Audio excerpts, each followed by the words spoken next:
বাড়িতে যখন সবাই 2 রকমের কেক একসাথে খেতে চায় তখন আমি এই বুদ্ধিটা কাজে লাগাই। একই রকম কেক হবে কিন্তু 2টা ফ্লেভারের হবে। তখন আমি এইভাবে বানিয়ে ফেলেছিলাম খুব সহজে। একই সাথে 2 রকমের কেক বানানো যাবে, তাও আবার খুব কম সময়ের ভিতরে। এখানে কেকটা বানানোর জন্য প্রথমেই 4টি ডিম নিয়ে নিয়েছি, আর ডিমের ভিতর থেকে কুসুমটা আমি আলাদা করে নিচ্ছি। ডিমের সাদা অংশটা আলাদা করে নিব, আর ডিমের কুসুমগুলো এক এক করে আলাদা করে একটা পাত্রে রেখে দিচ্ছি। এই যে এখানে পাত্রে আমি রেখে দিচ্ছি ডিমের কুসুমটা, আর এখানে একটা ডিমের কুসুম তো ভেঙে গিয়েছিল, সেটাও হাত দিয়ে কিন্তু একটু একটু করে উঠে ফেলেছিলাম। ডিমের সাদা অংশটা হ্যান্ড বিটার দিয়ে ভালো করে বিট করে এনেছিলাম, আর এর মধ্যে দিয়ে দিলাম সেই ডিমের কুসুমগুলো দেওয়ার পরে এখানে চিনিও দিয়েছিলাম 2 কাপ পরিমাণে। 3 থেকে 4 টেবিল চামচ মতো দিয়েছিলাম সয়াবিন তেল। তারপরে দিয়ে দেবো কেকের প্রধান উপকরণগুলো। এখানে সোডা দিয়েছি, আর দিয়েছি বেকিং পাউডার হাফ চামচ মতো করে দিয়েছি সবকিছুই।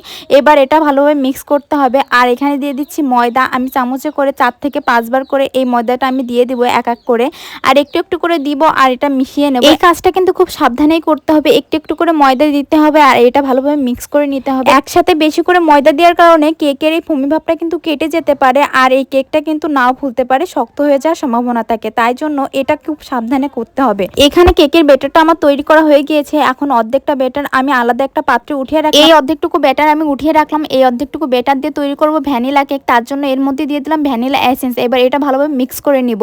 মিক্স করে এটাও সাইড করে রেখে দেবো। আর বাকি যে অর্ধেকটুকু ব্যাটার রেখেছিলাম, এই যে এর ভিতরে দিয়ে দেবো কোকো পাউডার। 1 থেকে 1.5 চামচের মতো কোকো পাউডার দিয়েছি, আর দিয়ে দিব এখানে চকলেট এসেন্স। এটাও দিয়েছি হাফ চামচের মতো। এবার এটা ভালোভাবে মিক্স করে নিব। এভাবে তৈরি হয়ে গেল চকলেট কেকের ব্যাটারটাও তৈরি হয়ে গেলে এটাও সাইড করে রেখে দেবো। এখন এখানে একটা মোল্ড নিয়ে নিলাম।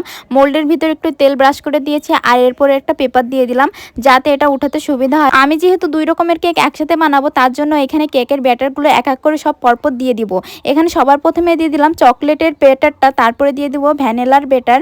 এক এক করে কিন্তু এইভাবে দিতেই থাকবো। এটা দেখতেও সুন্দর লাগবে, আর খেতেও কিন্তু অনেক বেশি মজা লাগবে। তোমরাও চাইলে বাসায় এইভাবে তৈরি করে খেতে পারো। তো আমার এই কেকের ব্যাটারটা দেওয়া কিন্তু হয়ে গিয়েছে, দেখতেই পারছো কতটা সুন্দর লাগছে দেখতে। আর এই ব্যাটারটা দেওয়া হয়ে গেলে এখন আমি এটা রাইস কুকারের ভিতরে দিয়ে দিলাম। 40 মিনিট বেক করার পরে কিন্তু কেকটা একদম পুরোপুরিভাবে রেডি হয়ে গিয়েছে। আমি একটা টুথপিক এই কেকের ভিতরে ঢুকিয়ে দেখছিলাম যে হয়েছে নাকি। তো দেখতেই পারছো টুথপিকটা কিন্তু একদম ফ্রেশ এসেছে, তার মানে কিন্তু কেকটা একদম পুরোপুরিভাবে হয়ে গিয়েছে। এখন এটা আমি ঠান্ডা হওয়ার জন্য রেখে দিয়েছিলাম। ঠান্ডা হয়ে গেলে এখন আমি এটা আনমোল্ড করছি।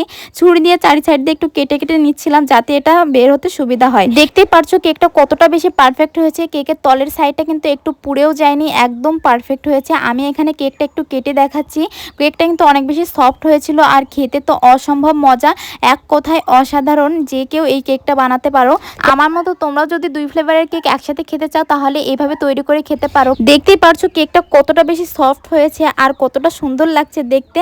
তো আজকের ভিডিওটি কেমন লেগেছে তোমাদের কাছে কমেন্ট করতে ভুলো না। ভিডিওটি ভালো লাগলে লাইক কমেন্ট শেয়ার করে পাশে থাকবে।